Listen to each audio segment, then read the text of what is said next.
Bom dia, boa tarde, boa noite, quando e onde você estiver. Começa aqui o teu, o meu, o nosso Store Podcast, onde a próxima história pode ser a sua.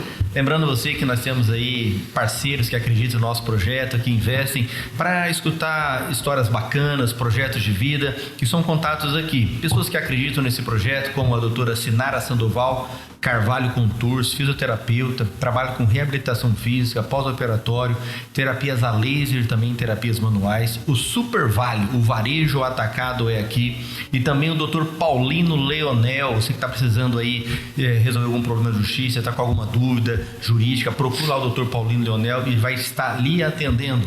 Também a Celeiro, a casa do cowboy, você encontra calça, cinto, canivete, e também você que quer enfeitar a sua sala, o seu quarto com um lindo aquário, também você encontra lá com os peixes lindos lá. E também a Semiplan Genética IATF, sêmen e corte e leites das maiores centrais do mundo. E também a Pamela Barros, agora ela é tabeliã lá do cartório do primeiro e segundo ofício. Você que está precisando aí de uma documentação da sua fazenda, do seu lote, está precisando de algum registro, corre lá e ela vai lhe atender, está com uma equipe lá esperando você. E também a Ruralis, compra e venda de imóveis rurais, urbano. Quer fazer um negócio bacana, seguro? Procura alguém que entende para poder você garantir a sua compra. União Farma, a farmácia do Adeilson, sua saúde em primeiro lugar. Olha, você que está aí precisando de um remédio, é só ligar, tanto de dia como à noite, eles vão entregar para você, tá bom? Atlética Academia do Lisano também, você que está precisando aí se exercitar, cuidar da saúde, que é muito importante. Lá tem profissionais que vai lhe ajudar a fazer um exercício de qualidade, sem estragar ou machucar o seu corpo. Também o nosso amigo Linauro, que faz parte aqui da família Barbieri, o Laboratório de Análises Clínicas e Citológicas, o LIB. Você que está precisando de fazer alguns exames, só correr lá no LIB, vai lhe atender como você merece e também com um resultado seguro para você. E também o Dr. Paulo Coelho, rações, sal mineral, proteína e herbicida, sem contar também que você pode precisar aí, você que está precisando de engordar, cuidar da sua fazenda, engordar o seu gado, é só você procurar o Paulo Coelho ali, ele vai direcionar você, vai te dar uma assistência, vai assistir aí a sua fazenda da melhor maneira. E também um parceiro novo que está com a gente aqui é o Sabor Aqui, tá? Nosso parceiro novo, inclusive ele vai estar aqui no nosso programa também falando sobre a história do Sabor Aqui em Cacilândia, falando sobre o seu projeto para Cacilândia, que quer expandir, gerar emprego para nossa cidade, e também mostra que é uma empresa de sucesso aqui da nossa cidade, muito bacana. Hoje nós estamos com ele, um ícone da saúde de Cacilândia, um ponto de referência, um dos médicos mais atuantes na época do Covid, digno aí de aplausos, né, também do Store Podcast, e acredito também de você que conheceu de perto a história desse médico desbravador aqui. Lembrando que o seu avô foi o segundo prefeito da cidade. Nós estamos falando aqui do Dr. Luiz Humberto. Muito obrigado pelo carinho, por ter dizimado o seu tempo, estar aqui com a gente. Boa noite. Boa noite, Freitas. Boa noite, Luiz. Em primeiro lugar, é um prazer muito grande estar aqui com vocês, onde me sinto honrado pelo convite, honrado por fazer parte ter contribuído dessa história de nossa cidade na área de saúde e podendo desenvolver muitos trabalhos, projetos dentro da nossa área ainda, apesar dos muitos anos já decorridos aí, né, de trabalho. Mas nós estamos aptos e em condições aí de sempre contribuir a mais com o nosso desenvolvimento. Doutor Luiz, obrigado por o senhor estar aqui com a gente, batendo esse papo, conversando, né? O doutor Luiz, que é médico da nossa família há muitos anos, a gente tem a amizade, um carinho e um apreço todo especial por ele, né? Queria que o senhor relatasse para a gente como é que está a saúde em Cacilândia. Fizesse um breve relato, um raio-x da saúde em Cacilândia. Luiz, a saúde, eu vejo que ela vem numa progressão positiva, né? Nós temos tido algumas conquistas muito positivas.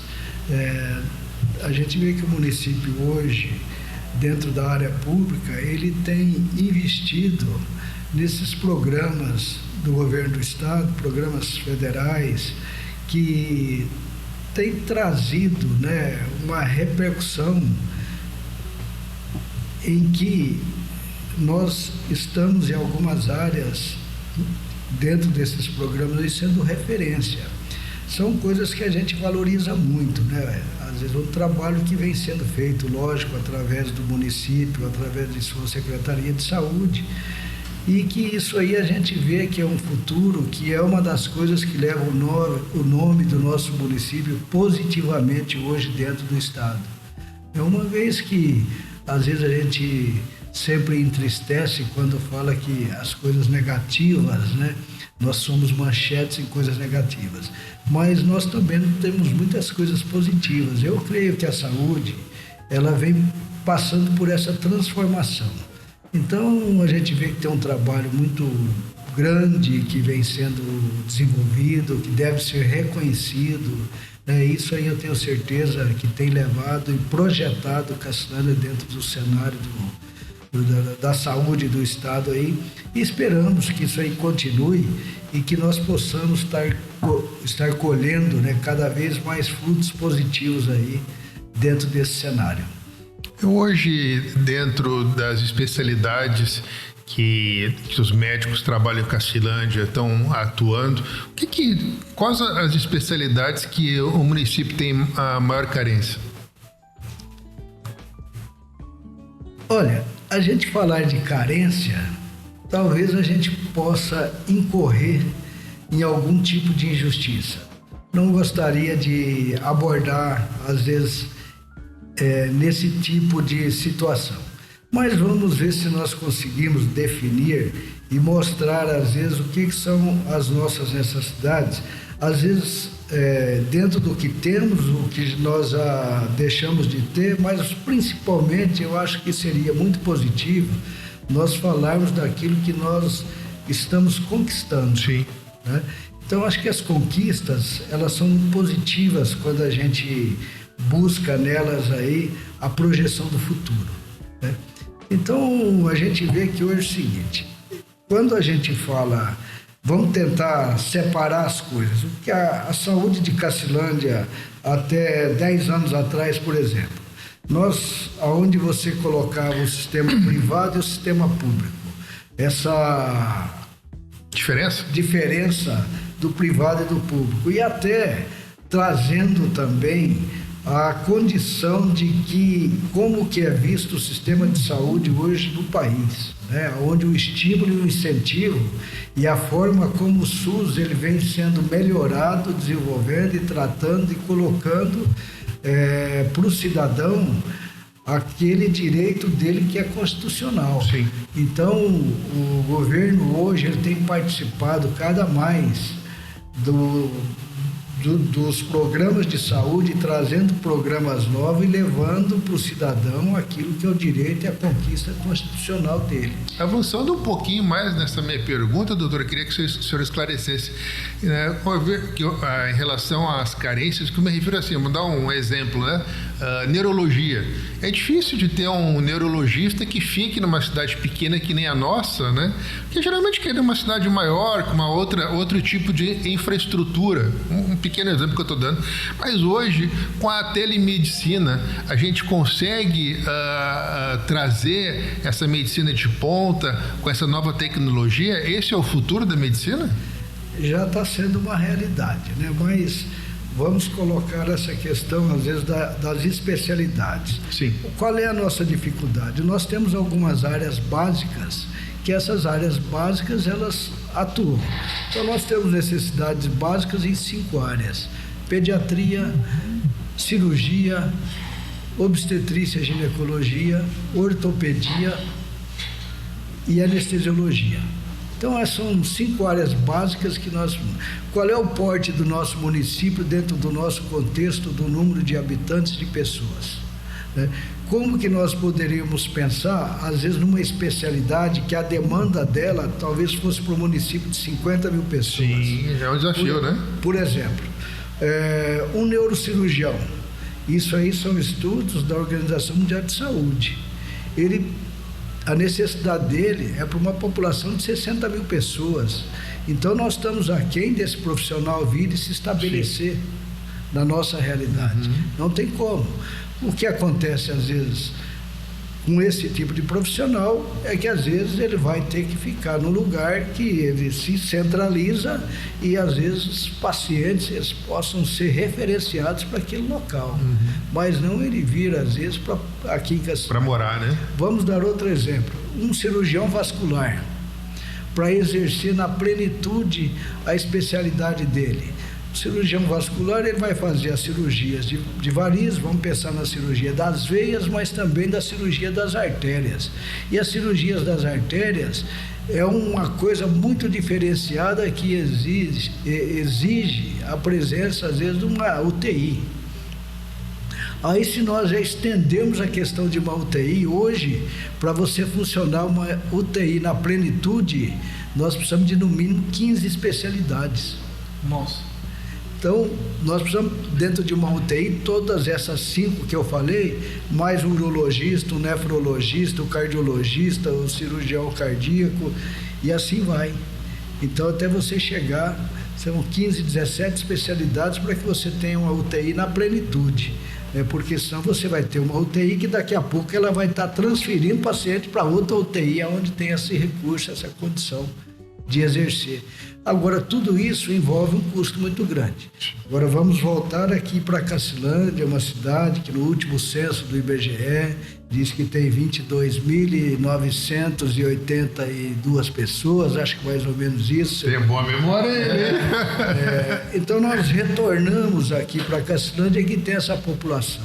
Como que nós vamos ter um neurologista aqui residindo em Castelândia, num sistema, às vezes, que tem um consultório e que às vezes até atende o serviço público? Sim. Então, esse profissional vai ter dificuldade em realizar o trabalho dele. Por quê? Os pacientes não são tantos do ponto de vista da necessidade.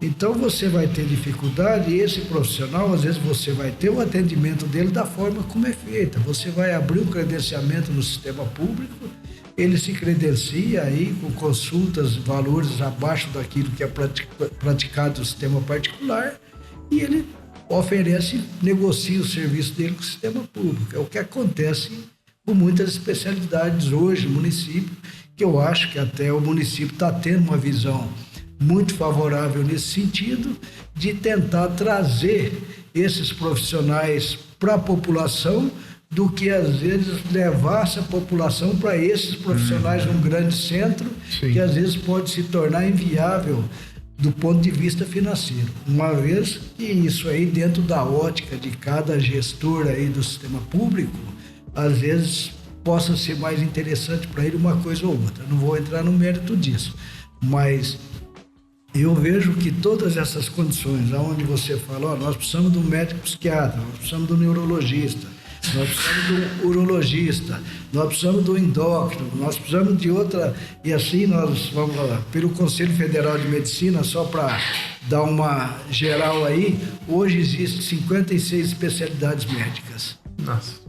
Você tem isso numa cidade... Então, 100 mil já é prejuízo, não dá para ter. Imagina numa cidade... Então você tem alguns profissionais aí, algumas especialidades que elas, às vezes, vão estar só em grandes centros. Então, isso é o que dificulta, às vezes, a medicina numa localidade onde nós temos aí um número de pessoas reduzidos, né? Até porque tudo isso, existe demanda, existe estudos, onde você fala assim, olha, nós temos 22 mil habitantes nessa cidade.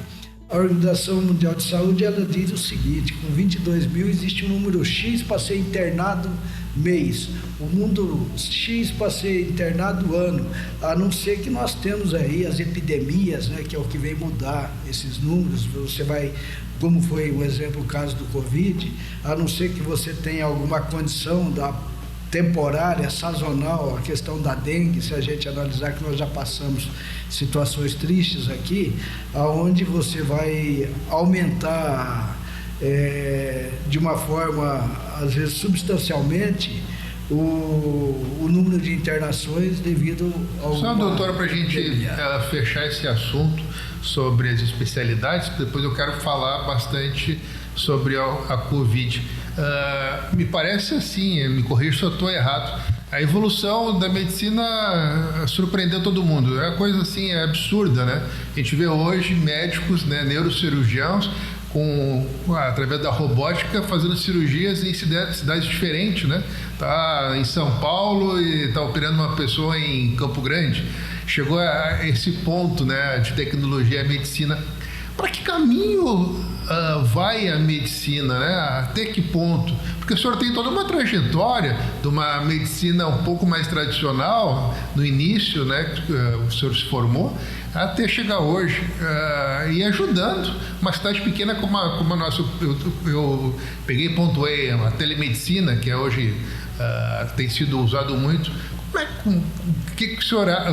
Qual que é a sua visão da onde chegou a medicina e para onde ela vai? Isso é o desenvolvimento, né? A tecnologia ela traz isso em todas as áreas, né? Acho que a medicina não iria ficar atrás, até porque o Brasil ele tem um desenvolvimento muito grande, né? Na área de medicina. Os nossos profissionais são destaques, às vezes, internacionais. Exatamente. Do ponto de vista de formação, de qualificação. Então, hoje você vê grandes projetos de medicina no mundo, que sempre tem brasileiros que estão participando, né?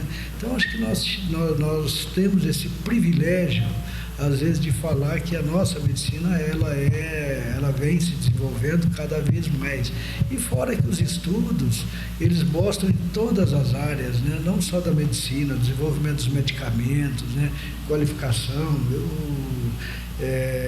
Você vê o quanto que hoje, às vezes, os recursos para poder tratar as pessoas, né? Não vamos debater a questão de valores, né? Mas a forma como era antes e como é hoje, né? Os procedimentos menos invasivos, né? Como você colocou essa situação da robótica, né? Então, é uma coisa que eu acho o seguinte: o nosso desenvolvimento é um desenvolvimento muito grande, é um desenvolvimento que ele é futuro, mas é um futuro, mas é um desenvolvimento muito dispendioso. Isso aí é muito caro, isso aí é uma coisa que às vezes nós temos, mas não está... Acesso a todos? Não é acessível, né? Não é acessível a todos. Isso é uma coisa que às vezes, aquela expressão a gente ouve falar. Verdade. Mas ela às vezes não existe para a gente. Então, não são poucos, às vezes, que têm o acesso e a qualidade de entrar dentro do Sírio-Libanês em São Paulo, de entrar dentro do Albert Einstein em São Paulo, Verdade. entrar dentro de uma Santa Casa em Porto Alegre. Então, hoje você vê, tudo vem desenvolvendo, vem melhorando, vem qualificando, né? Mas nós temos algumas dificuldades, porque nós estamos num país que, infelizmente, a acessibilidade não é para toda a população, isso aí. Mas eu acho que, no geral, a gente evoluiu muito, a gente está crescendo muito, a gente está ganhando muito. Acho que o nosso SUS é um dos sistemas mais evoluídos do mundo, não sou eu que acho, né? Isso aí, os próprios estudos mostram isso. O nosso modelo de saúde do SUS é um modelo muito avançado, né? Ele só precisa mais recursos. Agora, os recursos a gente sabe que os nossos recursos eles são... E o modelo, né, doutor, é um modelo democrático, né? Eu vejo a minha irmã mora nos Estados Unidos há muitos anos, né? Eles pagam, a família dela e ela pagam um preço altíssimo na medicina, né? Com o seguro, os planos de saúde. Quem não tem isso, né, não tem acesso à medicina. E aqui no Brasil, bem ao contrário, né? Você tem uma democratização para todo mundo da medicina. É bem diferente. A gente precisa, às vezes, valorizar mais as coisas boas que a gente tem, né? Sem dúvida. Então, eu creio que isso é o que vai tornar não só o nosso país, a nossa população, a nossa comunidade, né, a nossa cidade. Eu acho que é hora que a gente, às vezes, se envolver mais com os conhecimentos, com a educação, com a cultura. Eu acho que a gente vai valorizar mais e todos vão ganhar mais. Doutor, há uns anos atrás, eu acho que profissionalmente o senhor teve o maior desafio da sua carreira, que foi enfrentar uma pandemia, a Covid, né? Que avassalou aí o mundo todo. De uma hora para outra tinha aquele desespero, né? Não só dentro de Cacilândia, todas as cidades pelo mundo. Conta pra gente um pouco como é que foi esses primeiros casos. Vocês já vinham monitorando o que poderia ser feito em Cacilândia e de repente chegou e explodiu em Cacilândia? A situação da Covid, às vezes ela me toca um pouquinho, porque em outubro de 2019 eu tive um câncer de intestino, passei por uma cirurgia e iniciei uma quimioterapia, né? Isso, mês de outubro, quando foi mais ou menos, creio que 26 de fevereiro de 2020, estava se noticiando o primeiro caso de Covid no Brasil, aqui em São Paulo, né? E esse período, a partir de fevereiro aí, que começou uma tensão, não só nacional, mundial, né? Porque todo mundo começou a entrar em pânico com aquela condição do fecha tudo, bloqueia tudo, né? E todo mundo inseguro com relação às pessoas, o que nós vamos fazer, como que eu vou viver, como que eu vou trabalhar, e a gente sabe como que isso aí impactou a nossa economia, como que se impactou a vida das pessoas e transformou a vida de muita gente, que eu creio que até hoje alguns reflexos negativos atingiu muita gente, né? E nessa ocasião aí eu estava fazendo quimioterapia e nós tínhamos essa preocupação muito grande, o que poderia acontecer na nossa cidade, né? Que o primeiro caso aqui já chegou no mês de março. Então, naquela ocasião eu era diretor clínico da Santa Casa e eu tinha que tomar atitudes e tomar decisões. Então, vamos tomar atitude e tomar decisões.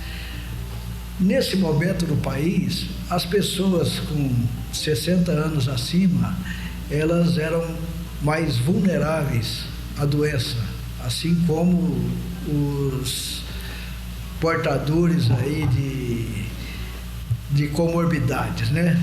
Antigamente a gente falava isso de patologias de base, né? Depois vem esse nome mais bonito, comorbidade. Então, os portadores de comorbidades, entre elas diabetes, hipertensão, cardiopatia, transplantados, eram pessoas que eram, diante daquele momento ali, eram pessoas que eram mais vulneráveis a adquirir a doença. E eu já estava nessa faixa aí, né? Os 60, né? Nossa! 59, 60, e agora? Né? Alguém tem que pegar. E nós tivemos alguns colegas que, bem pensado por eles e colocado por eles, que acharam melhor não participar dessa linha de frente. E o que eu mais fiz foi me envolver, porque eu achava que eu tinha que me envolver, era minha obrigação, era minha determinação e era a minha responsabilidade, que eu não poderia fugir, negar ela naquele momento para ninguém na cidade. Eu acho que em nome de todos aí eu tinha um compromisso, eu tinha que honrar o compromisso e era o momento que eu tinha que retornar isso para o município. Bom, o que nós precisamos fazer? É lógico que tiveram todas as medidas aí do município, que tomou suas medidas. Enquanto hospital, a minha responsabilidade foi montar o plano de contingência para o Covid. E esse plano de contingência, nós montamos ele dentro da nossa realidade, do nosso número de leitos, daquilo que nós tínhamos de equipamento, daquilo que nós precisávamos. Então, aquilo foi motivo de muitas reuniões, às vezes intermináveis, onde nós tínhamos, na época, o administrador da Santa Casa, que era o Beló, uma pessoa sempre presente, muito dedicado, um exemplo, e sempre de pé para os problemas e de uma forma exaustiva, trabalhando no sentido que nós pudéssemos montar tudo isso. nós tínhamos uma enfermeira, que era a Suelen também, que assumiu e vestiu a camisa com toda a responsabilidade, vontade e dedicação. E nós participamos, tivemos o apoio da provedoria, o apoio todo para poder montar e colocar isso aí em frente dentro do hospital, a nossa responsabilidade hospitalar, a responsabilidade do município a cargo da Secretaria de Saúde, que também tinha uma responsabilidade com o hospital, porque são os gestores, né, do município na área de saúde. E nós tocamos isso aí com muita dificuldade, né? Dificuldade que a gente pode dizer que às vezes ela era contada até com lágrimas. Imagino. Que era meio que dar um tiro no escuro também, né, doutor? Nós iniciamos tudo que nós estávamos aqui, você obedecia aquilo que vinha do Estado, né? Você aprendia, nós, dentro desse plano de contingência, nós tínhamos protocolos para todos, né? Protocolo de tratamento, aqueles protocolos até onde nós não tínhamos UTI, até nós não poderíamos ficar com um paciente aqui que já ia para você teria a dengue, que você classificava ela, a dengue que era o quadro leve, o quadro viral, o que era o quadro grave, o que era o crítico, que era aquele paciente que precisava ser entubado, que nós não tínhamos condições de segurá-lo aqui, e esse paciente ia transferir. Então, dentro dessa estrutura, cada dia era uma novidade, né? Até chegar ao nosso primeiro óbito. E o nosso primeiro óbito é óbvio que era aquilo que ninguém quer ver, ninguém quer assistir, ninguém quer chorar com os familiares, igual muitas vezes aconteceu, né? Aquela novidade, porque nós não sabíamos se o próximo também seríamos nós. E nós começamos com muitas dificuldades aí, quando nós tivemos um óbito, tivemos 2, tivemos 1, 2, 3, 4 pacientes encaminhados. Quando nós começamos a ter profissionais também que começaram a ser acometidos da doença. Porque era uma doença, né, doutor, que não foi aprendido nas faculdades, no banco escolar. Era uma novidade. Então, o médico também não sabia como combater o medicamento certo para usar aquilo. E existia uma polêmica muito grande, até existia uma politização no que abrange o tipo de medicamento, né? Me lembro, vamos usar a ivermectina, depois um remédio para malária que funcionava, outros médicos que eram mais reticentes, que era um tumulto. Como decidir isso, né? É uma decisão muito complexa, né? Não só decidir, né? Porque nesse tiroteio aí, sim, de interesses aí políticos, né? E às vezes midiáticos, exato, a gente via que isso às vezes piorava mais, né? Porque você traduzindo a doença, o Covid, que é um vírus, o que nós precisamos do nosso organismo? Você vai sofrer uma agressão. E essa agressão, seu organismo precisa criar anticorpos, no caso do vírus, para combater, para o teu organismo reagir e eliminar o vírus, né? E matar o vírus. Agora, o que se apegavam nisso? Às vezes, a pessoa que é atingida pelo Covid, ele já tem uma comorbidade que às vezes afeta a imunidade, o sistema imunológico dele. Esse sistema imunológico é baixo. Aí vem uma infecção secundária, uma infecção bacteriana, e essa infecção bacteriana é o que vai, às vezes, levar o paciente ao óbito, não, às vezes, somente o Covid. Mas a agressividade do Covid para a via respiratória era uma agressividade muito grande. A pneumonia do Covid era a pneumonia que, às vezes, ela desenvolvia de uma forma tão rápida que, com 72 horas, a pessoa ia a óbito. Nós tivemos muitos casos nesse sentido. Nossa. Era aqueles casos que você tinha, a gente chamava de um rebaixamento muito grande das suas funções respiratórias, que o paciente tinha o seu pulmão todo tomado e ele não respirava. Aí é onde tinha aquela condição de você botar ele numa ventilação mecânica, aí são os respiradores aí para respirar por ele, às vezes até para dar tempo para esse organismo reagir, criar anticorpo. E nesse período aí você está utilizando aquelas fórmulas, né? Ou aqueles protocolos criados por uns e criticados por exatamente outros. Porque quando você aplicava um protocolo que no início falava assim, olha, nós vamos usar o zinco, nós vamos usar, vou falar nome comerciais, algumas coisas, a azitromicina, nós vamos usar a ivermectina, nós vamos usar o tratamento da malária lá, a cloroquina. Então, tinha aí diversas drogas, usar um antialérgico, usar um broncodilatador. Então, você tinha aí uma gama de drogas, que essas drogas também tinham efeitos colaterais e graves. Você pega uma azitromicina, ela é de absorção hepática. O Covid... E aí, como é que vocês faziam nesse momento? Vocês começaram a conversar com profissionais de outros estados, a Secretaria de Saúde ou o Ministério da Saúde pegou e entrou em contato, olha, o caminho é por aqui, ou não teve isso? Era uma coisa que tinha que ir tateando vocês? Nós tivemos uma coisa, o seguinte, quando nós criamos o plano de contingência aqui para Santa Casa, como que foi feito? Eu, nesse período, fazia quimioterapia, estava com o Dr.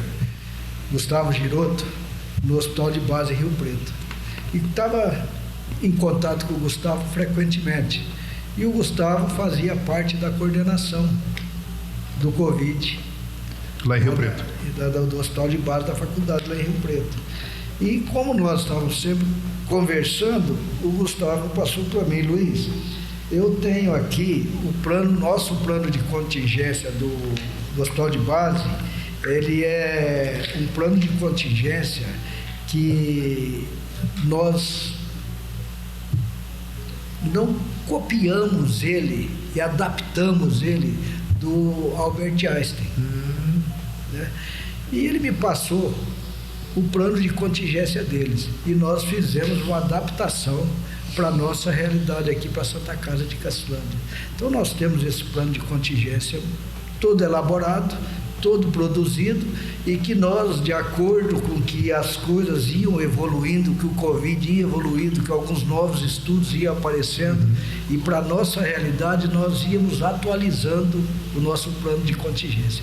Nós tivemos, não me lembro exatamente, se 5 ou 6 atualizações, e essas atualizações nós encaminhávamos para a Secretaria de Saúde, encaminhávamos para o Ministério Público, encaminhávamos para a autoridade municipal, no caso, todas as autoridades aí tinham conhecimento daquilo que nós estávamos fazendo.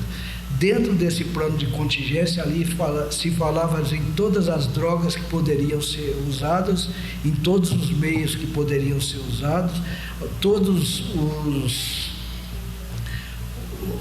as fórmulas que você tinha que adotar, todos os procedimentos com relação à gravidade, às complicações, a piora, a progressão, a evolução da doença que ia piorando, até onde nós poderíamos, às vezes, estar com um paciente aqui dentro do município, até onde nós teríamos que transferir esse paciente. Tá certo que, às vezes, tinha pacientes que infelizmente, eles tinham esse rebaixamento muito rápido. Isso aí não acontecia só aqui, acontecia no país inteiro, Sim. No mundo inteiro estava acontecendo. Então daí que nós chegamos hoje, para chegar lá na frente, mas nós tivemos mais de 120 óbitos aqui para a nossa pequena população, né? Então nós não tivemos nada fora da média, assim, de extrapolar nacional, os né? óbitos, isso, dentro da média nacional, mas tivemos aí, infelizmente, mais de 120 Chegou uma hora também, né, doutora, que começou a faltar também medicamento. Eu me lembro que começaram a anunciar muito, né, olha, zinco, tome zinco para se prevenir, tome ivermectina para se prevenir.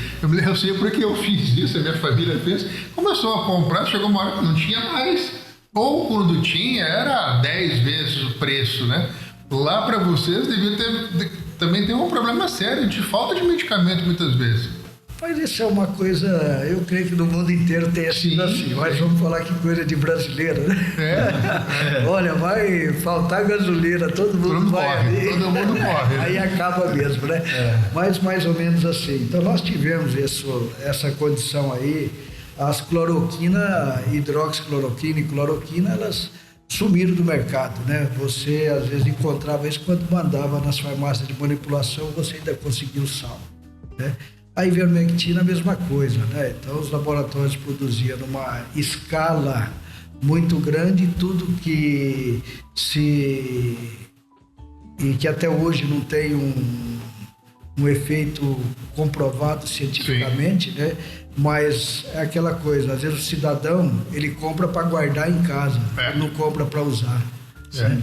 Então isso aconteceu. Os próprios antibióticos, alguns antibióticos que eram usados nas fases graves e críticas, também sumiram de mercado. O hospital tinha dificuldade... Luva não tinha, né, doutor? Tiveram que mandar avião na China buscar, né? O hospital tinha muita dificuldade. Nós tínhamos dificuldade com vestimentas, né? EPI dá problema sério. Os nossos EPIs aqui, primeiro que não tínhamos, mas às vezes tinha que usar os EPIs para usar os aventais, eram os aventais de tecido, né, que nós sempre não eram aventais descartáveis, e mesmo os descartáveis às vezes você precisava economizar, porque nós tivemos a ajuda de muita gente fora do município, então a gente fomos abraçados por muita gente, né? Tivemos essas dificuldades grandes aí, assistimos muita tristeza, assistimos muito sofrimento, os nossos funcionários, nossos colegas sofreram muito, né? Nós tivemos não mais que 6, 7 profissionais médicos que encararam de frente aí o Covid, que foram para a linha de frente mesmo. Nós tivemos o pessoal de enfermagem, que foi o pessoal lutador, o pessoal de limpeza que fazia tudo, cada um tem o trabalho dentro do hospital. Muito triste. A gente passou noites aqui onde alguns profissionais de saúde não tinham lugar para fazer as suas necessidades fisiológicas. Né? Nós tivemos alguns dias de hospital com a sua lotação total. Então, nesse momento aí, era tristeza, tinha gente que se desdobrava, que trabalhava 12, 24 e até 48 horas, às vezes sem parar um minuto. Então, doutor, e como é que é a cabeça de um médico seguindo um protocolo, mas que esse protocolo mudava, né, de tempo em tempo e sem saber se era o melhor caminho? Como é que funciona a mente do médico numa situação dessa? Dá aquela sensação de insegurança, se apega em Deus que vai dar certo? Médico não é muito assim, né? Mas é mais prático, né? Funciona ou não funciona, ou estamos tentando remediar a situação? O que passa na cabeça de um médico assim? Porque é diferente, eu chego com uma doença que já é de costume, né? Uma gripe, uma outra coisa, com a adoçante. Pode servir para ele, filhão. Isso, aí, doutor, um cafezinho. Obrigado. Com a adoçante que o senhor gosta, né? Não, sem, para mim melhor. Sim, então esse aqui. Isso, dá isso pra cá. Já troquei. Aí. E o que passa na cabeça de um médico assim? Porque não é fácil. Você segue, o cara chegou, tá com gripe, tá com começo de pneumonia, você já tem todo um protocolo que se usa, que dá certo, e você sabe que vai dar certo. Mas é um protocolo que as pessoas meio que no chutômetro, né? Porque cada médico dava alguma coisa, você via médicos discutindo, não, esse é melhor, esse não é melhor. E como que é a cabeça do médico no interior, sem muito recurso humano, que era pouquíssimo, né? Que também faltou. E aí tava tudo sobre o senhor que era a referência de tudo aqui, né? Aí nós voltamos um pouquinho o seguinte, como nós tínhamos um plano de contingência, esse plano de contingência falava tudo que nós tínhamos que usar, né? Agora a gente não pode medir os profissionais, cada um, né, da mesma forma, né? Porque a gente tem que medir a luta, a vontade, a coragem, a determinação. A doença do Covid, ela é restrita a que especialidade? Né? Ao epidemiologista, ao pneumologista, principalmente. Né? Então, são profissionais que são especificamente ligados ao vírus e, no caso, a doença, a gravidade dela, o comprometimento, a gravidade maior era para o pulmão. Né? E nós tínhamos colegas que eram pediatras fazendo tudo dentro que podiam, é lógico que estudando, lendo, com esse plano de contingência na mão, que falava tudo, o que era a gravidade, aonde, como que piorava, como você devia proceder. Né? Mas é lógico que todos nós temos nossas limitações, porque quando nós tínhamos um paciente do Covid, quais são os exames que você tem que fazer? Existia aquela relação de exames que nós temos que fazer, mas nós tínhamos, por exemplo, Vou dar um exemplo.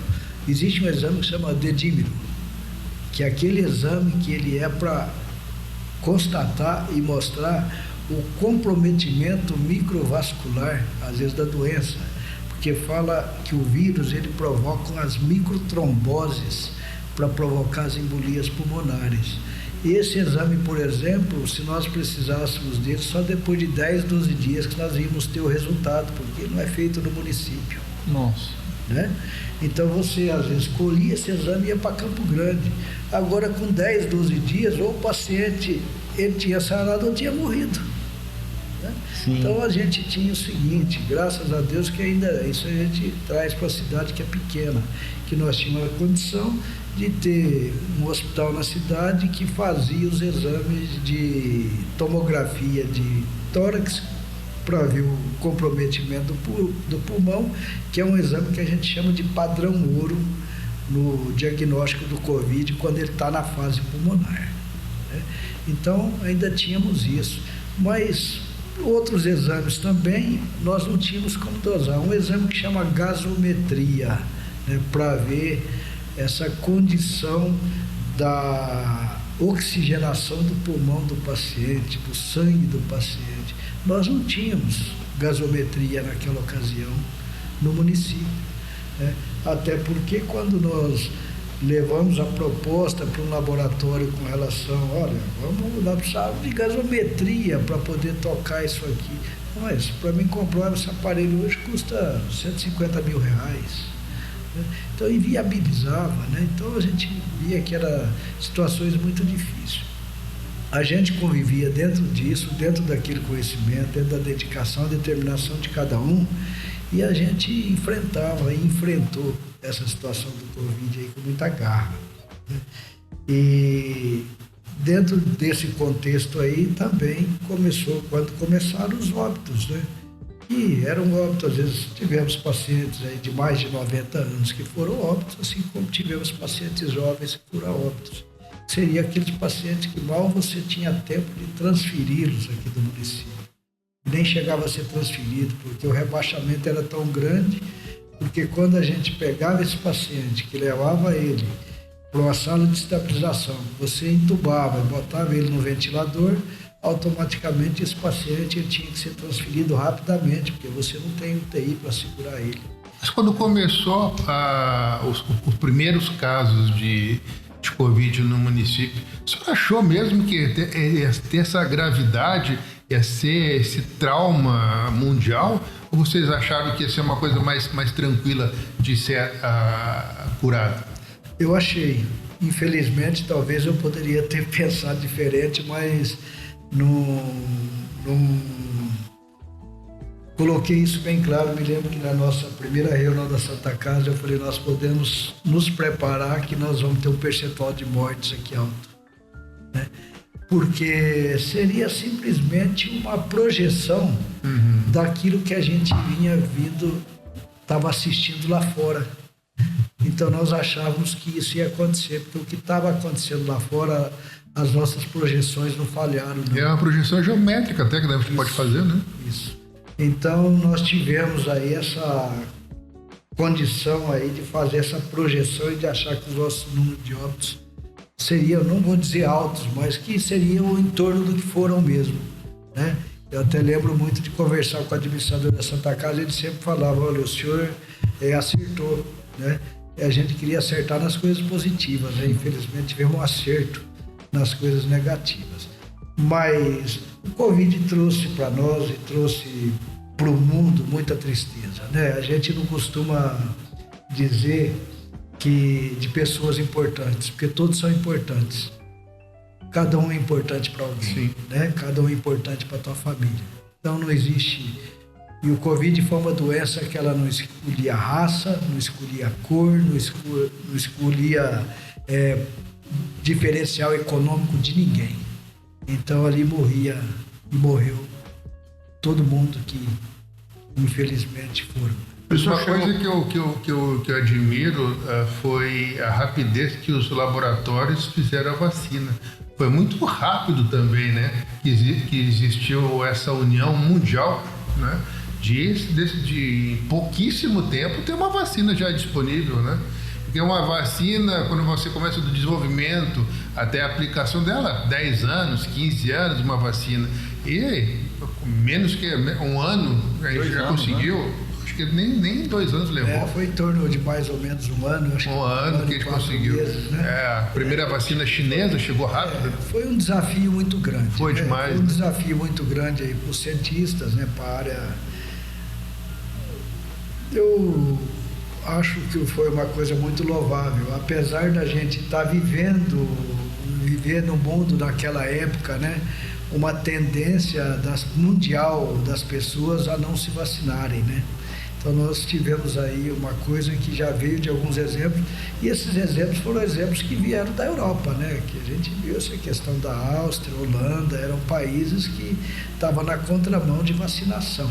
Não no caso do Covid, porque o Covid, a vacina, ela foi desenvolvida depois e consequentemente nós tivemos 4 ou 5 marcas de vacina aí. Sim. Que foram fazendo seus aperfeiçoamentos aí até chegar no que ainda se tem, né?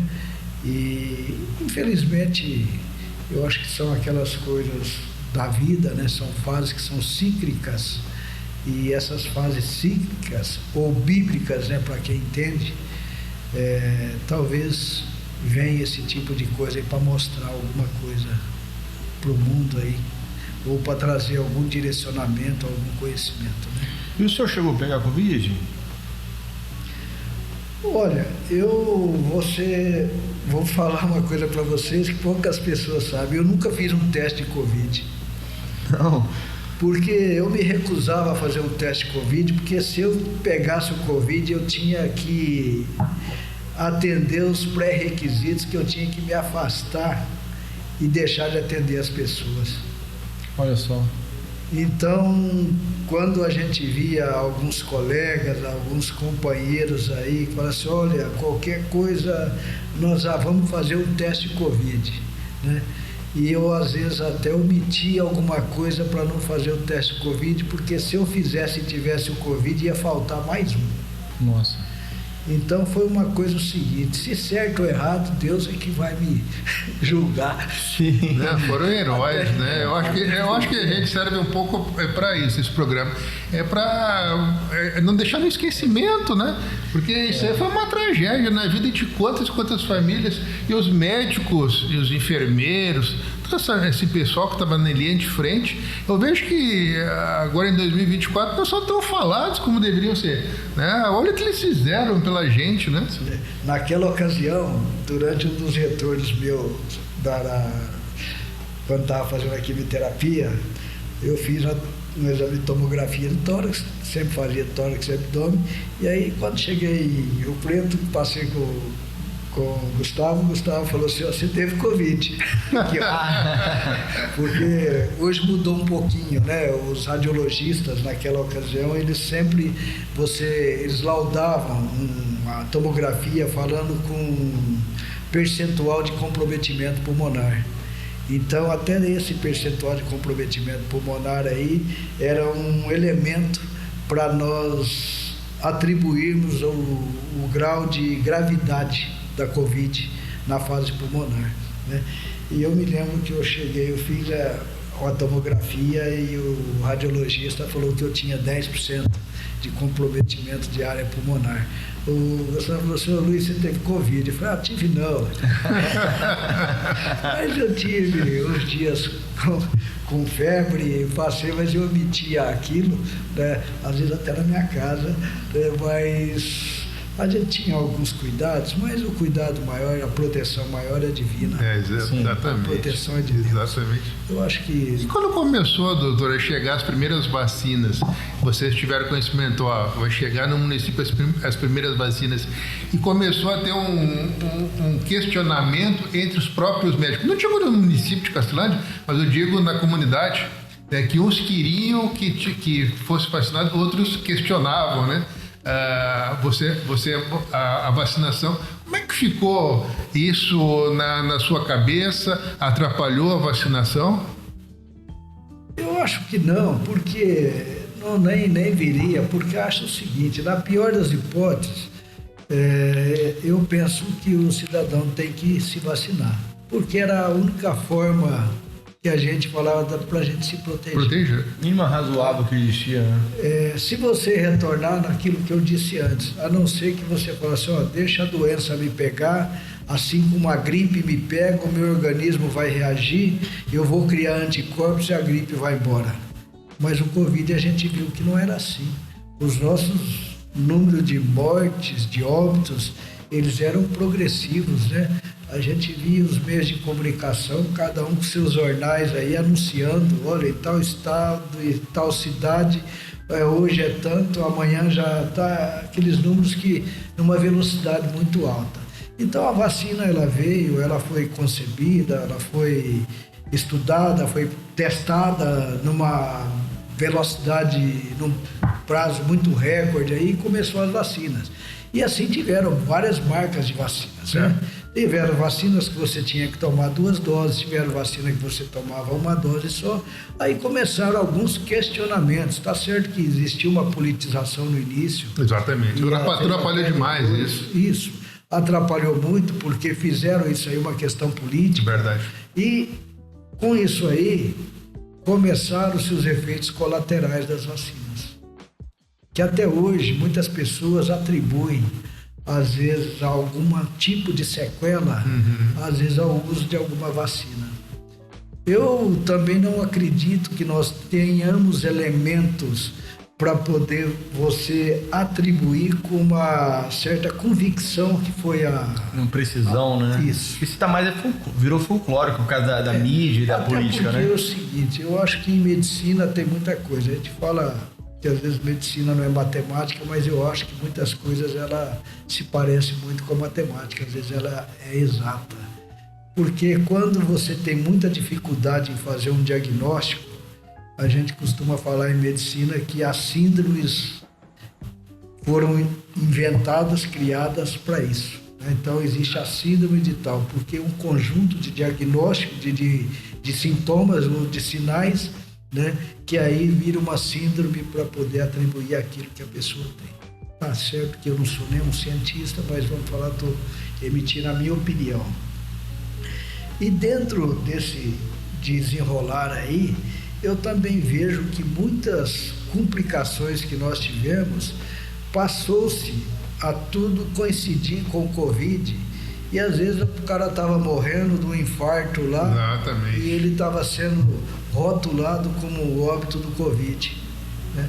Então isso também, na minha opinião, falta de alguma sensibilidade e muito nisso aí, porque até nas investigações, porque teve muita gente que acabou sendo atribuído o óbito ao Covid que não era, né? Que não tinha nada a ver com o Covid, assim como a sequela que ele teve, que falam que a sequela pode ter sido da vacina também. Doutora, hoje, agora em 2025, depois de passar por todo esse trauma aí, não vejo mais falar sobre o Covid, da gravidade de pessoas com Covid. Como é que está isso?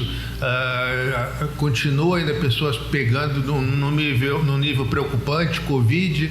Está fácil do tratamento, as vacinas, eu também vejo as pessoas não querendo ser vacinadas, né? Como é que está isso?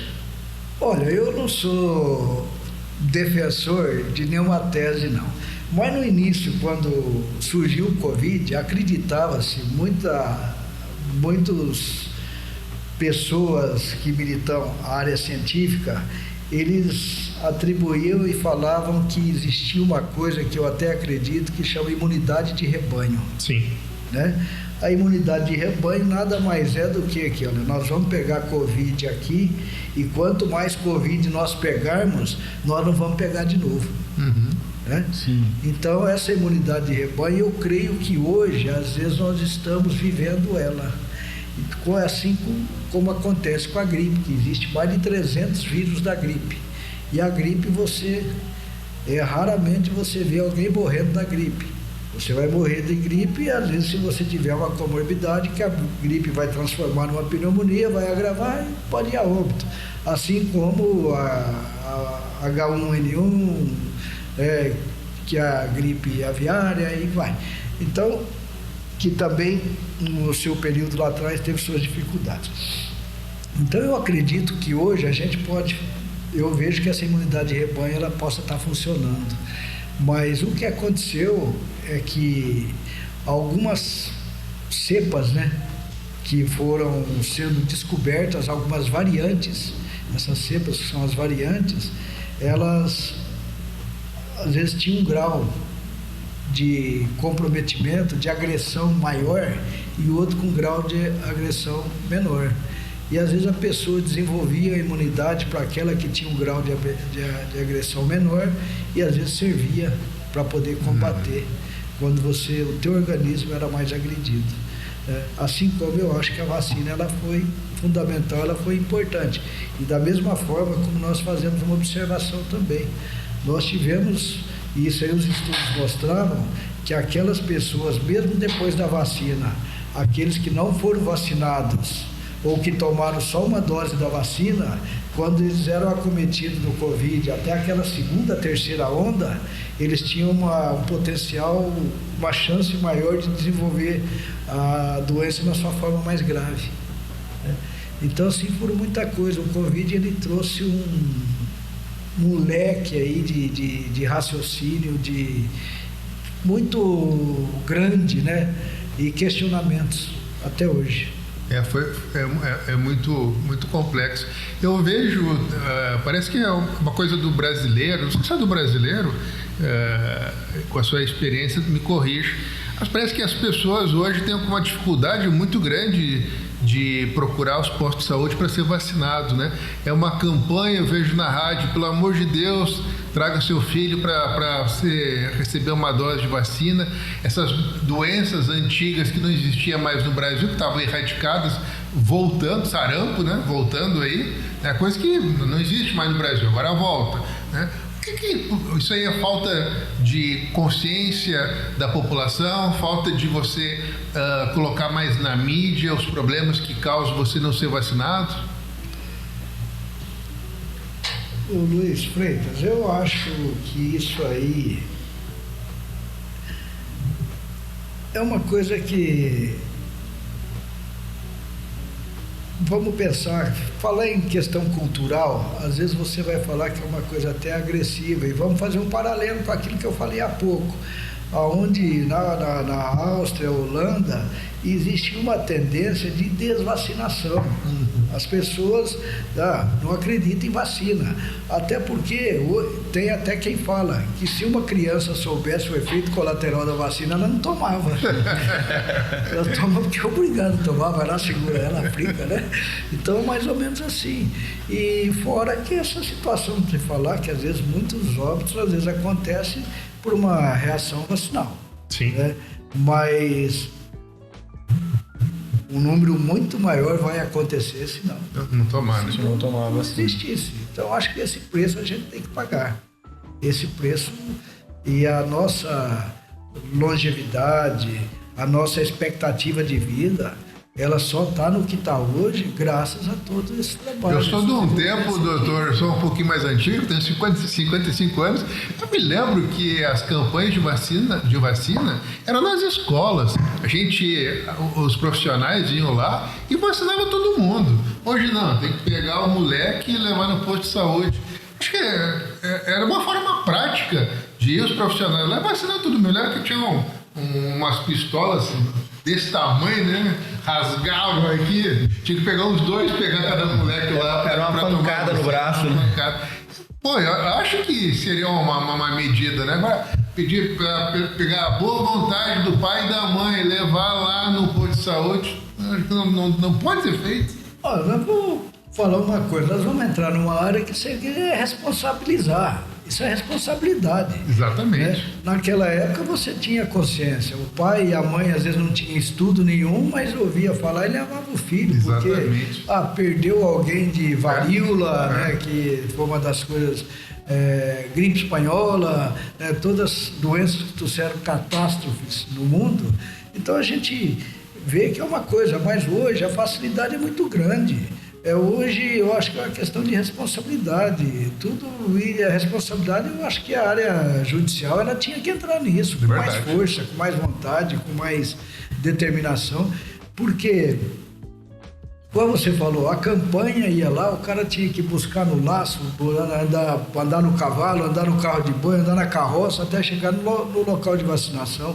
Hoje vacina-se todo dia, hoje vacina-se da hora que abre até a hora que fecha. Exatamente. Hoje você tem todas as vacinas, o sistema público está fornecendo tudo. O sistema público, ele investe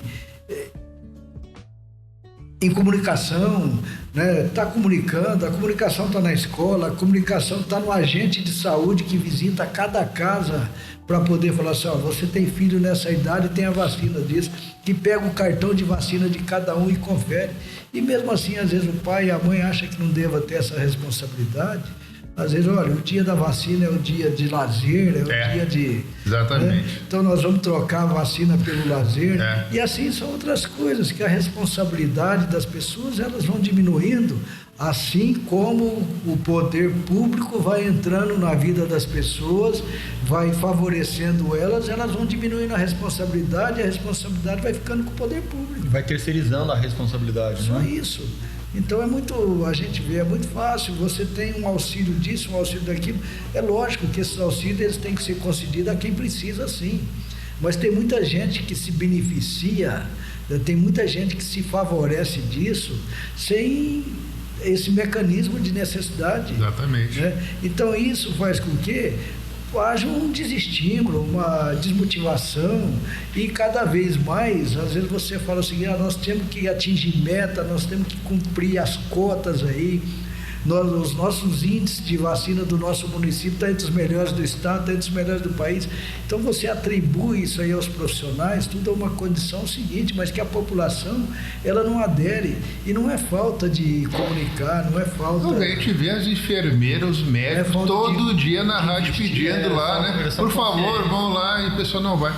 Mas a gente tocou num assunto aí do desafio profissional do Dr. Luiz Humberto de combater, de estar na linha de frente do Covid, né, e de proteger na sua comunidade. Mas o senhor teve um outro desafio, um desafio pessoal, que o senhor comentou com a gente, que teve um câncer de intestino. Como é que foi da descoberta? Foi um choque para o senhor, a descoberta? Daí o senhor, não, eu vou para cima, eu vou lutar, eu vou conseguir um excelente tratamento, eu vou curar. Como é que foi a cabeça do médico recebendo essa notícia? Eu acho que são os passagens da vida, né? A vida da gente é uma coisa que eu costumo falar sempre o seguinte: você não pode olhar no retrovisor, não. O que passou, passou. Porque tem coisas que a gente não conserta, tem coisas que a gente não vai voltar. Né? Eu me lembro, mês de outubro, mais ou menos 9 de outubro, eu estava num plantão em Aporé. E foi 1h da manhã, 1h30, aqueles plantão mal dormido, né? Que você não dorme, você deita, descansa e tal. Eu comecei a ter umas dores, umas cólicas muito grandes, né? E isso aí é até interessante a gente fazer essa narrativa para as pessoas, às vezes, também se fazer uma autoavaliação, às vezes, da sua vida, né? Em determinados momentos, para a gente não se omitir. E nesse dia aí, era 1h30 da manhã, e tive uma cólica daquele jeito que nunca tinha sentido antes, né? Mas algumas coisinhas senti e a gente nunca valoriza nada, né? E ali foi até amanhecer daquele jeito, com dor, um desconforto muito grande. Nós tínhamos cirurgia aqui na Santa Casa às 7 da manhã, assim como todas as terças-feiras tem cirurgia de serviço público. E chegando aqui, numa cirurgia com um colega, o Sandro, falou, eu tô bem, já estou tendo uma dor, falou, Luiz, passa no hospital, vamos fazer ultrassom, desce que eu já estou descendo lá, estou ligando o aparelho lá, vou te esperar. Tá? Ele desceu primeiro que eu, cheguei no hospital, fiz ultrassom e nada muito objetivo não, tem algumas alterações aqui, mas nada muito significativo. Mas vamos fazer uma tomografia, né? Tá.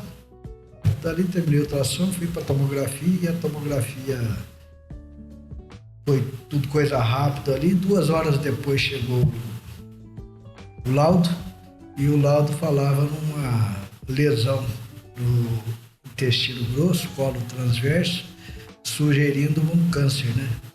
Neoplasia, um câncer. E com alterações bem sugestivas. Bom, meio conhecimento daquilo, tal. Lógico que envolve a questão familiar, até a técnica. Uma pessoa que a gente valoriza muito. Adiantou um pouquinho, já passou, comunicou meu filho em São Paulo, que é médico. E aí já foi aquele alvoroço, né? Uma hora que eu vi lá, estou com câncer, o cara deve fazer uma colonoscopia. Daí tudo bem, sempre me achei bem resolvido nisso, né? Até porque acho que a vida eu sou bem resolvido com ela em quase todas as coisas. E aí o Vitor já me ligou, pai, vem aqui para São Paulo. Eu falei, calma, que não é assim não. Vamos com calma aqui. Falei, primeiro vou fechar esse diagnóstico aqui e tal.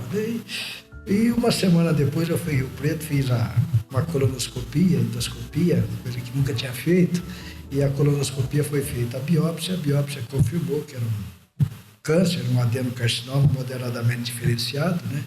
A preocupação nesse ponto é ver grau de invasão, né? Se é uma coisa que está com uma invasão já elevada, né? Com perspectiva aí de tratamento. Bom, agora vou operar, né? Graças a Deus a gente com muitos amigos aí que a gente tem um respeito, né? E vou citar os nomes porque eles sabem quem são, e a gente tem uma gratidão muito grande de ver aí que nessa hora tiveram 4, 5 cirurgiões aí para que pudesse fazer essa cirurgia para a gente estar passando aí. E teve uma preocupação muito grande desses amigos, olha, cada um indicou um, outro indicou outro. Meu filho lá em São Paulo também tinha um colega que ele indicou, e eu falei, eu não vou para São Paulo não, vamos resolver isso aqui o quanto mais próximo.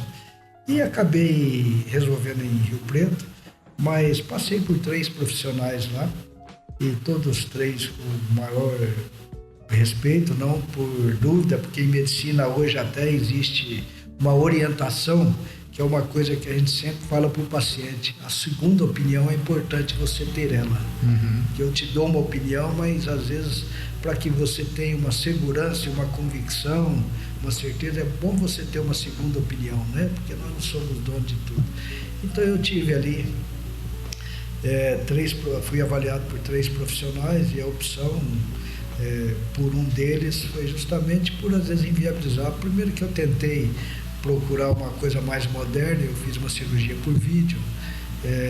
Um dos colegas que faria isso falou assim, olha, eu vou ter uma viagem 30 dias na Amazônia, então só posso te operar daqui 30 dias. Eu falei, Luiz, eu opero isso aí tudo, mas eu vou fazer aberto. Eu falei, não, a minha questão é a questão de quanto mais rápido eu me restabelecer, melhor.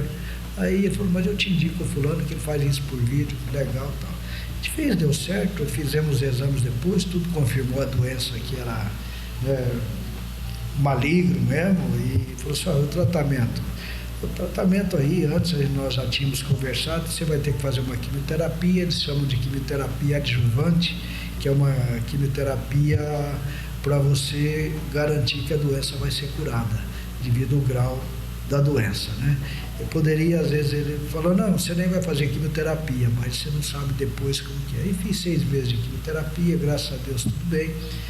Também fui um pouco relapso na questão dos controles, porque você coloca a condição profissional na frente, e essa condição profissional depois eu vou, e coincidiu que eu fiz esse acompanhamento de quimioterapia com o Gustavo mudou para os Estados Unidos, aí deixou uma colega, 2 vezes que eu marquei, não deu para consultar com ela, uma ela viajou, a outra ela desmarcou a consulta, eu sei que eu atrasei 1 ano e meio esse retorno lá, Até que agora em novembro eu consegui finalizar os exames, também ainda não retornei.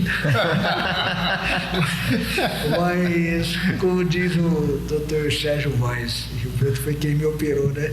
Ele me operou, falou assim, olha, retorna aqui com 15 dias, eu quero te ver. 15 dias, ele falou, agora você cuida de você. Eu vi aqui, mas não, você e o oncologista, da minha parte, né?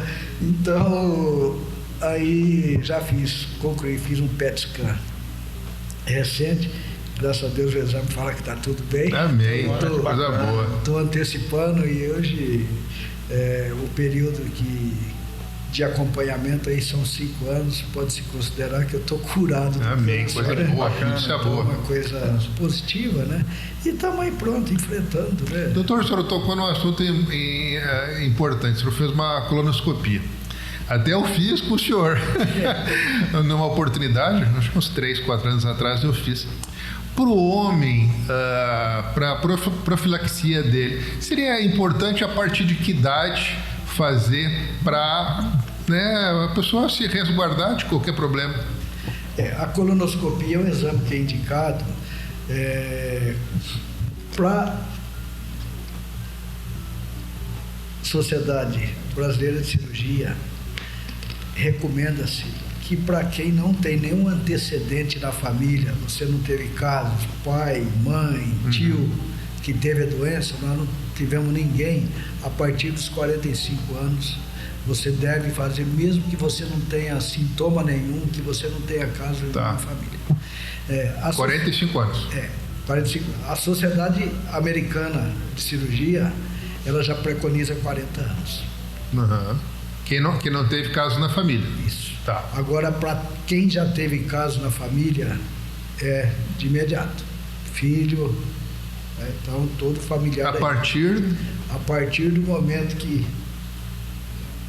eu descobri que eu tive um câncer, né, o meu filho já tem necessidade. Certo. Tem indicação de fazer esse exame. Não necessidade, indicação, mesmo que seja assintomático. E aí existe um período que se é protocolar também de... Ser periódico. Isso, de tanto em tanto tempo você... Qual que seria o mais indicado, doutor, para quem que não teve nenhum problema na família? De 2 em 2 anos, 3 em 3 anos? O que é a Sociedade Brasileira? 5 anos. 5 anos. 5 anos. A cada 5 anos no fazer. máximo. Mas se você já teve, por exemplo, um pólipo, que é uma lesão benigna, já 1 ano, você deve estar repetindo esse exame todo ano. Tá? Porque o pólipo é uma lesão que você vai retirar. Mas uma lesão benigna, a gente costuma sempre falar que o pólipo hoje, o câncer, né, o tumor benigno hoje, que é o pólipo, é o tumor maligno amanhã. Entre os tipos de câncer no homem, vamos falar especificamente, é um dos tipos que tem mais agressividade, que tem matado mais ou não? Não, o número é um dos que mais tem aumentado o número, né? O câncer coloretal, né? Que é intestino e reto. Então, é o câncer hoje talvez seja um dos cânceres mais diagnosticados, mas graças a Deus é um dos cânceres com melhor prognóstico também. Excelente, o percentual é alto de mas cura. Mas tem uma causa em relação a isso? Porque... Boa pergunta. Porque, né, é o que mais está acontecendo. Alimentação? Você passa um pouco pela alimentação? Sem dúvida, né? Eu acho que a gente chama de fatores de risco, né? Questão alimentar, álcool, cigarro, né? Toda essa condição, às vezes, da má alimentação com relação ao uso dos embutidos aí, de todos... Esses alimentos ultraprocessados, né? Essas coisas processadas aí. Então, são fatores aí determinantes. Você já fez? Não, ainda não. Eu já fiz. Já fez? Já? Fiz com ele. Você tá na idade. Tô na idade, eu cheguei na idade. Vai fazer. Não, vamos fazer. Esse ano a gente vai dar uma geral. Precisa, né? É isso que eu até queria perguntar. Mulher é cuidadosa, né? Agora o homem não. O homem de qualquer jeito vai, né? Isso vê muito na medicina, né? Todo dia. Mas eu acho que é uma questão também cultural. A gente fala são os tabus, né? Sim. O constrangimento do homem de fazer um exame de próstata é muito grande. É enorme. Né?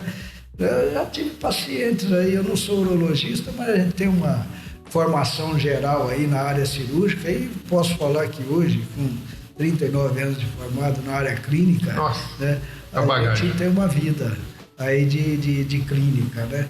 E essa vida de clínica é uma vida que nos dá essa condição, às vezes, de atender diversas especialidades, né? Fazer diversas especialidades.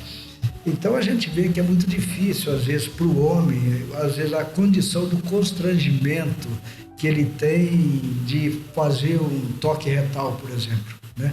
Aquilo, para algumas pessoas, é a morte. Tem pessoas que eles não aceitam. Eu já tive pacientes de falar que, né, é inviolável ali do ponto de vista, ninguém põe a mão, né? Então, vamos fazer pelo sangue, que é mais fácil. Pelo sangue, não, eu só aceito fazer se for do sangue, né?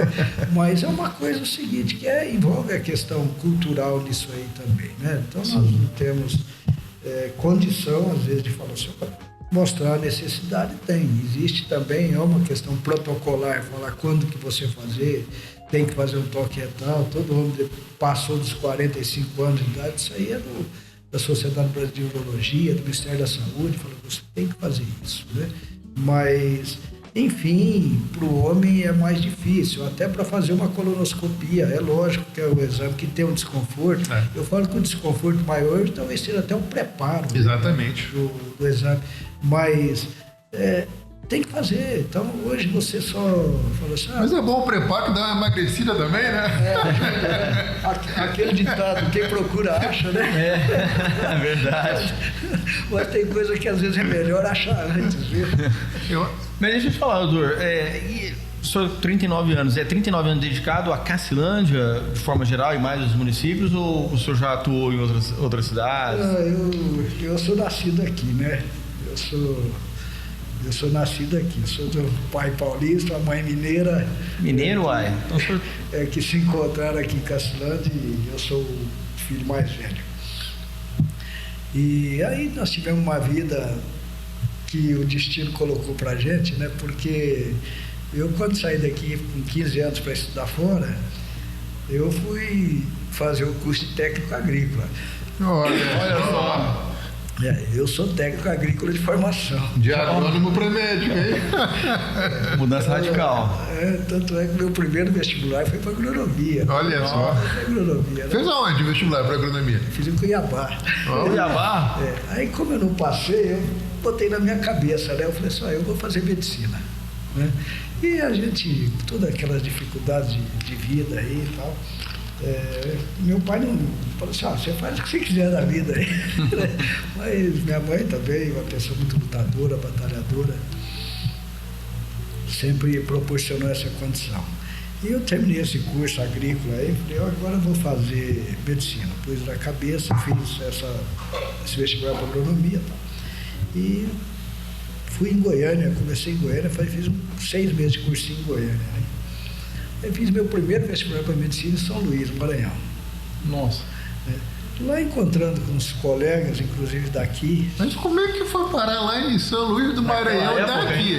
Essa é a pergunta. Porque naquela ocasião, eles falavam que só tinha 3 escolas de medicina no Brasil que faziam vestibular em julho. Que era vestibular de naquela época. Entendi. Então, o vestibular em julho era só essas 3 escolas. E eu optei por São Luís porque eu falei assim, olha, eu fiz escola agrícola, eu vou ter uma dificuldade, eu vou competir com esses caras que estudam aí, que faz cursinho, estudaram em colégios bons, né? Eu, com a minha condição, eu falei, eu vou tentar um lugar que eu acho que às vezes é mais fácil, né? E fui lá, também não consegui passar no vestibular, não. Mas encontrando os colegas lá, ele falou assim, Luiz, faz o seguinte, no final do ano você vai para Belém. Vai para o Pará. Vai para o Pará, tudo longe, né? E fui para Belém. Eu lembro que eu fui no mês de dezembro e fiz o vestibular lá em janeiro. Aí eu passei, fiz 5 anos de medicina em Belém. Aliás, são 6 anos, né? Aí vim para Ribeirão Preto, fiz o internato lá, voltei em Belém para a formatura. Depois voltei para Ribeirão para fazer a residência. Mas lá em Belém, o choque cultural quando chegou lá devia ter sido enorme, né? Mas tinha muito goiano, né? Tinha gente daqui da região. Tinha muito goiano, né? Mas conhecia alguém de lá ou não? Não. A não ser foram 2 amigos aqui de Cacilândia que fizeram. Aliás, também para medicina? Não, fizeram... Aliás, tinha já tinha eu teve um amigo aqui, ele não morava aqui, morava em Ribeirão Preto, que tem família aqui, que é o Jesus Garcia, formou junto comigo. Então já tinha uma ligação. Tá, e o irmão dele tinha formado um ano antes lá. Medicina também. Medicina também. Mas eu não fui através deles. Eu fui através do Carlos Moura, que é filho do seu Pedro Moura, que morava em Belém. Na ocasião, ele até fez enfermagem em Belém. Depois ele virou funcionário do Banco do Brasil. Hoje acho até que está morando aqui, já é aposentado. Mas chega lá, comida é diferente, o povo diferente. Os costumes é diferente. Tudo diferente. Tudo diferente, né? Então, mas tinha muito goiano, tinha gente do Brasil inteiro, né? A turma era de quantos? Eram 2 turmas de 50 alunos. Isso foi na faculdade estadual. Hoje ela é a Universidade Estadual. E se formaram quantos dessa turma de 50? Nós formamos em 72, mas desses 72, da mesma turma era 68. 4 era de anos anteriores. Na minha turma nós entramos em 60, formou 39. Ficou muito para trás. Formamos em 68. Bom, aí foi a residência em Ribeirão Preto, fiz também endoscopia, colonoscopia. Mas quando eu estava lá no Maranhão estudando, pensava em voltar para Cacilândia ou tinha outra ambição de morar em outra cidade? Não, nunca tive nem especialidade, eu não tinha definição do que faria, não, né? Até pensava, naquela época passa na cabeça tudo. Eu acho que vou fazer cardiologia, depois acho que vou fazer psiquiatria, né? Mas eu decidi por cirurgia quando eu estava em Ribeirão, porque eu tive a confiança de um dos chefes de cirurgia lá, e quando eu já estava no 2º ano de residência, principalmente, quando ele viajava, ele deixava um consultório. Eu falei: Luiz, você vai atender no meu consultório, né, e você vai cuidar dos meus pacientes. Pô, que confiança, hein? Então ele confiava, e se eu ia para o consultório dele, atendia, né? E antes disso, quando eu estava no internato, fiz o 6º ano em Ribeirão, ele falou para mim, ele falou assim: olha, você pensa em fazer o quê? Como eu passei na área de cirurgia lá, foi a primeira área que eu passei, eu falei: não, eu pensava em fazer isso e isso, mas eu estou gostando, eu acho às vezes que eu vou fazer. Ele falou assim: olha, então você se dedica que você vai ficar comigo, mas eu só quero te ver aqui se você não tiver outra coisa para fazer do internato. Você não vai deixar de fazer nenhuma clínica para andar aqui comigo, não. Mas a hora que você estiver desocupado, eu quero você aqui. Então, isso aí a gente foi. Era quantas vagas lá em Ribeirão? Para residência? Para cirurgia eram 6 vagas, mas a cirurgia lá era dividida em 2 turmas, 2 grupos, né? Ou era um grupo dele que era um grupo de 2 e tinha outro grupo de 4.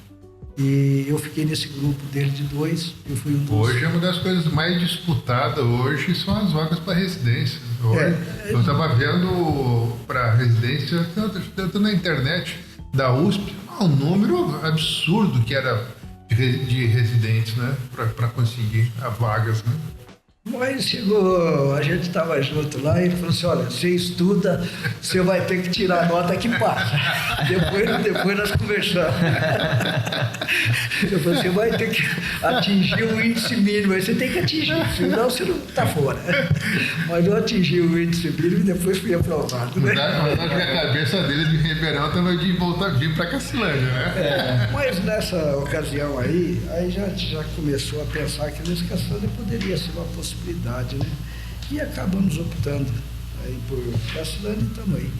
Olha, bacana. Acho que... E assim, acho que antes de agradecer, né? E muita coisa aqui para a gente falar, né? Eu queria ter perguntado sobre. Vamos trazer o Dr. Luiz aí para. Ele tem que falar sobre pecuária ainda. Olha só. Não.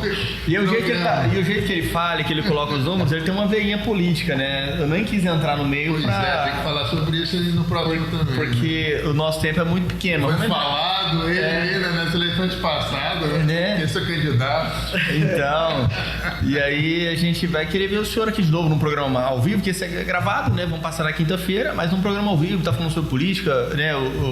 O filho do senhor também hoje tá ali legislando, né? Representando a comunidade. Eu acho que isso é bacana, né? Para um pai ver isso, trabalhar para isso acontecer e ver isso acontecer, eu acho que é bacana. E vai estar falando sobre isso. Eu já trocou uma ideia com ele aqui na barbearia também, para ele estar vindo no podcast também. Tô esperando ele dar uma maturada um pouquinho ali na câmera, Tá né? certo, Pra poder vir pra cá um pouco mais... Entrar no ritmo. Pra vir pra cá, pra poder trazer algo mais sólido pra gente, até do que acontece lá. E é isso aí, né? Vamos trazer, acho que vale a pena. Vou fazer umas enquetes também pra estar falando. A gente conheceu só a vida da pessoa do Dr. Luiz, mas a gente quer conhecer os sonhos, os projetos, né, que já fez, falar sobre os desafios que a nossa saúde enfrenta em Cacilândia, como pode enfrentar e como pode trazer um resultado maior. Eu acho que pequenas coisas de alguém que tem experiência mexe, eu acho que isso vem a facilitar, né, a vida do pessoal, e eu acho que o senhor tem experiência e bagagem para estar falando isso pra gente. Pena que o nosso tempo é pequenininho, né? Doutor, a gente tem já encaminhando para o final, né? Primeiro eu queria lhe agradecer demais o seu tempo, a disponibilidade, de pronto já atender o convite da gente estar aqui, e já queremos lhe convidar para o segundo programa. Eu tenho por hábito, no finalzinho, fazer um bate-bola. Perguntas pequenas e respostas rápidas. Pode ser? Pode ser, vamos lá. Um livro que o senhor recomende para a gente, que o senhor goste, que impactou a sua vida. Não tenho nada específico. Um lugar que o senhor tenha vontade de conhecer, aqui no Brasil, fora do Brasil. Olha, eu sou assim, muito resumido com relação a lugares, sonhos. Eu sou uma pessoa que me sinto muito bem aqui. Não vou falar, vamos ser rápido? Eu talvez explorar mais São Paulo mesmo, porque eu acho que é uma cidade grandiosa, maravilhosa. Acho que tem muita coisa para ser explorada. São Paulo é legal mesmo. Família. Família, mulher, 3 filhos. Procurei fazer tudo melhor dentro daquilo de procurar dar uma educação para os filhos, dar uma condição para a família, né? Não sou uma pessoa perfeita, tenho minhas imperfeições, mas sempre procurei buscar, enxergar como melhorar. Um sonho, profissional ou pessoal? Sonho que Deus me dê saúde, né, para poder enfrentar a vida sem olhar para trás e para frente, e às vezes participar e ser mais positivo na vida das pessoas. O que é Deus na vida do Dr. Luiz Humberto? Deus é uma coisa que eu falo sempre que talvez tenha sido uma das inspirações para eu escolher essa profissão que eu escolhi. Eu vou estender um pouquinho esse bate-bola seu aí, tá? Porque eu me sinto muito bem com o que eu faço, né? E às vezes penso que as pessoas esperam tudo da gente, mas as pessoas devem esperar tudo de Deus. Eu acho que às vezes nós somos só aquele instrumento na mão de Deus para poder fazer algumas coisas pelas pessoas. E nós temos a obrigação, às vezes, de muitas coisas a gente curar. Tem muitas coisas que a gente pode só amenizar. E tem muitas coisas que a gente pode só consolar. E eu acho que Deus é quem dita isso pra gente. Então eu vejo que Deus, as coisas positivas que a gente faz, é através dele, porque quem faz é ele. Amém, isso aí. Então eu coloco sempre que se Deus me dá a oportunidade de ajudar alguém, eu quero que esse alguém que se sinta resolvido, confortado, melhorado, é porque Deus é que pôs a mão. Eu só fui utilizado nesse processo. Então Deus para mim é isso. Perfeito. Bacana. Preto, encerra para nós. Eu queria... geralmente a gente pergunta para todos os que vêm aqui, a gente pergunta o que é a vida. Né? Eu acho que isso que o senhor falou, eu acho que responde muito bem. Né? Eu queria que o senhor olhasse para essa câmara aqui do Pedestal Preto e deixasse o seu legado, deixasse uma mensagem para as pessoas que vão assistir. Nós estamos batendo quase 80 mil pessoas mês vendo o nosso podcast. O senhor vai estar falando aí provavelmente para umas 100 mil pessoas. A minha mensagem aí nesse momento é que as pessoas nunca devam perder a esperança. as pessoas não devem perder a vontade. A gente tem que lutar. Lutar, ter força e lutar sempre. Então, desejo e torço para que todos busquem e atinjam seus objetivos. Com muita luta, com muita responsabilidade, com muita sinceridade e honestidade. Então, nós só vamos atingir os nossos objetivos na hora que nós enxergarmos que nós podemos, que nós somos mais. Amém. Perfeito. Gente, fica aí. Encerramos mais um Store Podcast. Queremos te agradecer aí a sua visita. Lembrando você que você pode ajudar a crescer esse canal. Você pode 3 cliques, 3 segundos, você se inscreve, você compartilha e você também curte aí o nosso canal. E também você pode ir no Store Pod, na página do Instagram, e tá seguindo também, deixando o seu like, também compartilhando com os seus amigos, com os seus seguidores, para que você possa ajudar esse programa a crescer. Lembrando você que a próxima história pode ser a sua. Muito obrigado, doutor, por estar aqui. E vamos trazer ele de volta, viu? Vamos trazer ele de volta para falar sobre vida, sobre política, né? Vamos falar sobre experiências dentro da área da medicina, que não deu nem pra gente abordar isso aí, que são várias, né? 39 anos, é uma vida, como diz ele aqui, e é bacana. São experiências que vai nos tocar e que vai nos dar um aprendizado para nossa vida também, tá bom? Muito obrigado, doutor. Em nome do Store Podcast, do Dr. Luiz Arthur, do Freixo Barbieri, a gente te agradece mesmo por ter dizimado o seu tempo para estar aqui com a gente. Um grande abraço, tchau, tchau.